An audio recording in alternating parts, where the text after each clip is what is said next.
नमस्कार साथियों, मेरे YouTube चैनल सावा टेक्निकल सोनी में आपका हार्दिक स्वागत और अभिनंदन। साथियों, YouTube पर शिक्षा संबंधी सूचनाओं को सबसे पहले पाने के लिए मेरे YouTube चैनल को लाइक और सब्सक्राइब कीजिएगा।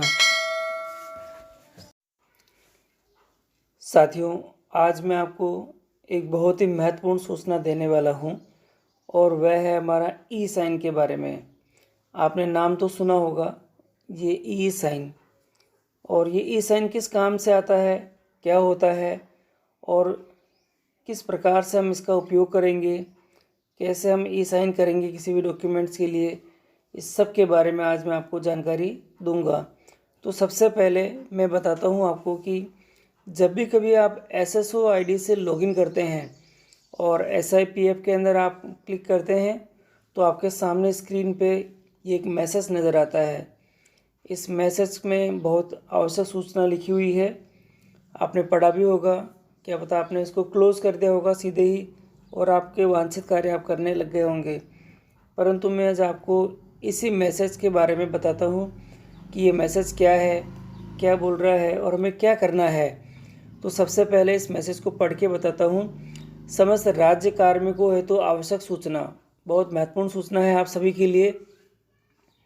राज्य सरकार के निर्देशानुसार पेपरलेस आवेदन प्रक्रिया के तहत जिला कार्यालय अधीनस्थ समस्त राज्य कार्मिकों को राज्य की बीमा ऋण SI का जो लोन होता है वो GPF स्थायी अस्थायी आहरण करना है।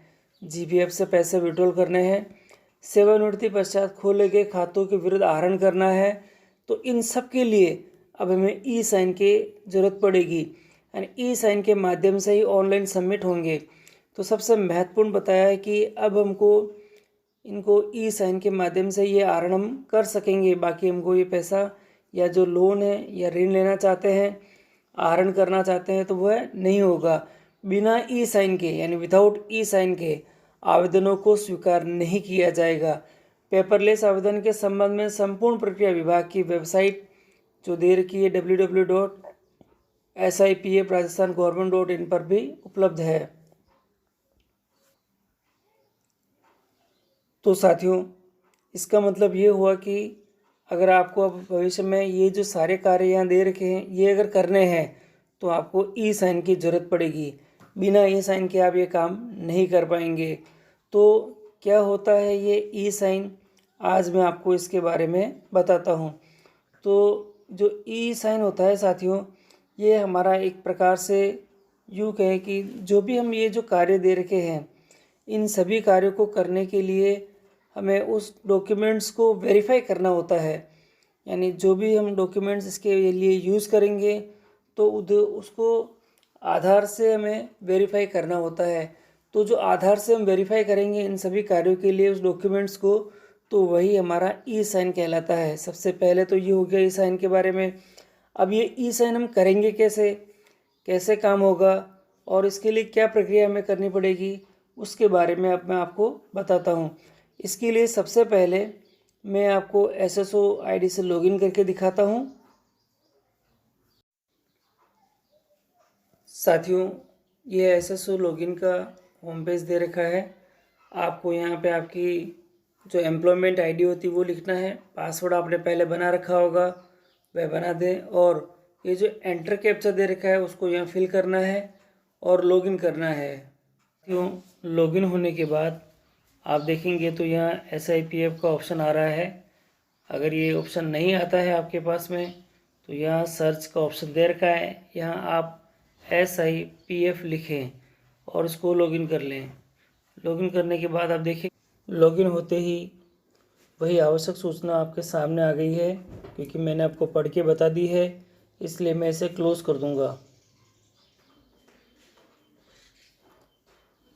साथियों, आप यहाँ देखेंगे थोड़ा नीचे की तरफ जहाँ हमारी प्रोफाइल होती है, तो मेरे एक मित्र है, उन्होंने अपने SI के लोन के लिए अप्लाई कर रखा है, बीमा ऋण के लिए।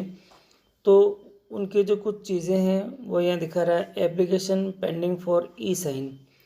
तो उन्होंने कुछ आवेदन तो करा है मगर ये ई साइन के लिए पेंडिंग दिखा रहा है। तो अब हमें इसको किस प्रकार से करना है मैं इसके बारे में बताता हूँ। यह SIPF के साथ में जो दे रखा है क्लियर रिसेंट ऐप, आपको उसको टैप करना है। टैप करने के बाद इसमें से काफ़ी सारी जो एप्लीकेशंस है वे आपके सामने शो होने लग जाएगी। ये काफ़ी सारी एप्लीकेशंस आ गई। इसमें काफ़ी सारे जो लॉगिन के तरीके हैं इसमें आपके शो हो रखे हैं। आप नीचे देखेंगे तो एक हमारे पास ऑप्शन है, ये दे रखा है राज ई साइन का ऑप्शन दे रखा है। इसे आपको ढूंढना है और इसे आपको क्लिक करना है। थोड़ा मैं जूम करके दिखा देता हूँ आपको। ये है राज ई साइन, क्लिक कर देता हूँ। क्लिक करने के बाद मैं इस राज ई साइन के पोर्टल पर आ गया हूँ। साथियों, आप देखेंगे तो यहाँ राज ई साइन का ऑप्शन आ चुका है, साइट खुल चुकी है। Upload PDF file for e sign, यहाँ चूज़ फाइल का ऑप्शन आ रखा है और नीचे एक्स कोऑर्डिनेट और वाई कोऑर्डिनेट भी दे रखे हैं। तो थोड़ा ध्यान दीजिएगा यहाँ पे। आपको ये काम करने के लिए जो आपका वांछित डॉक्यूमेंट्स है जिसके लिए आपने अप्लाई किया है, जैसे कि मैंने बताया था आपको लोन के लिए है, और आप जीपीएफ से आहरण करना चाहते हैं या रिटायरमेंट के बाद का जो आहरण है उसके लिए, तो आपको वो जो डॉक्यूमेंट्स है पहले उसकी पीडीएफ फाइल बना के रखनी होगी। और उस डॉक्यूमेंट्स के लिए आप यहाँ से वो चूज़ फाइल का ऑप्शन दे रखा है, उस चूज़ फाइल के ऑप्शन से उस डॉक्यूमेंट को यहाँ से कलेक्ट करके यहाँ लेके आ जाएं। और लेके आने के बाद आपको क्या करना है, ई साइन करना है। साथियों, ई साइन करने के बाद ये मेरे पास स्क्रीन पे मैसेज आ चुका है और यहाँ मेरे ट्रांजैक्शन आईडी दे रखी है, डेट यहाँ पे आपके सामने शो हो रखी है, और ये जो ऑर्गेनाइजेशन दे रखा है उसका नाम आ चुका है। और यहाँ एक लिखा हुआ है एंटर आधार नंबर और वर्चुअल आईडी, यानी आपको यहाँ पे आपका आधार नंबर लिखना है। और आधार नंबर लिखने के तुरंत बाद आप देखेंगे तो ये नीचे एक ऑप्शन भी दे रखा है अभी इसके साथ ही, यहाँ पे आपको टिक भी करना है। I hereby providing my consent to the e-sign service provider to use my Aadhaar number for fetching the detail from the UID। तो इसका मतलब ये है कि ये जो हमने इसमें ई साइन के लिए डॉक्यूमेंट्स अपलोड करा है, उस ई साइन के लिए डॉक्यूमेंट्स को अपलोड होने के बाद उसको वेरीफाई करने के लिए मैं अपने आधार से उसको वेरीफाई करूँगा।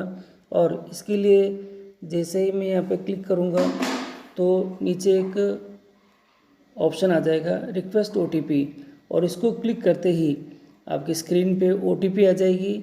ओटीपी को आप सबमिट करेंगे तो ये जो आपका डॉक्यूमेंट्स आपने अपलोड किया था जिसको ई साइन करना था, यानी कि उसको आपको वेरीफाई करना था कि ये जो डॉक्यूमेंट्स है ये कंप्लीट मेरे द्वारा किया गया है और मैं इसको वेरीफाई करता हूँ, तो उसके बाद सबमिट करके यानी ओटीपी डालने के बाद सबमिट हो जाएगा, सक्सेसफुल हो जाएगा और वह डॉक्यूमेंट्स आपके ई साइन के लिए वेरीफाइड हो जाएगा। तो साथियों, इस प्रकार से किसी भी डॉक्यूमेंट्स को ई साइन हम कर सकते हैं, और ई साइन का मतलब भी मैंने सारा बता दिया आपको, और किस प्रकार से प्रोसीजर हमें करना है ये भी मैंने आपको जानकारी दे दी है।